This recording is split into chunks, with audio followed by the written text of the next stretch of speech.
Hello, blessed day everyone. This is Lay Michael TV. So, mga bros, meron akong na-order na boom stand. So, yung boom stand, dumating na. So, ayan. So, buksan natin. So, need tayo ng cutter. Parang ingat lang tayo. Baka tayo ang mahihiwa dito. So, ilalagay natin ang link sa baba or sa yellow basket. Dahil dalawa ang symbols na pinili natin. Meron tong symbols na nauna. So, ito naman yung sumunod yung boom stand ng symbols. So, maganda to dahil naka-slant na. Naka-L-type na siya. Parang mamahalin. Actually, mura lang to. Nasa mga 700, 1,000.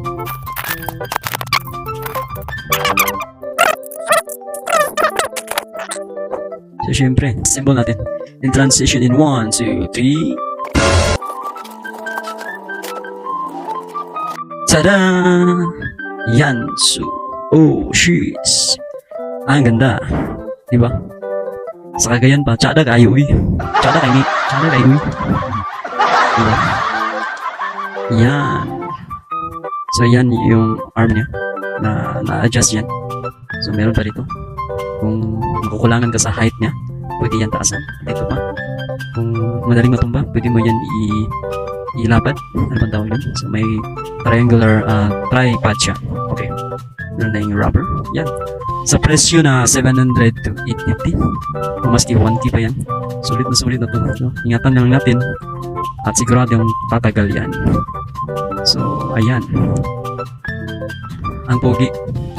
So, how much more kung meron na siyang symbols na nakapatong. So, mga bros, abangan nyo ang next videos.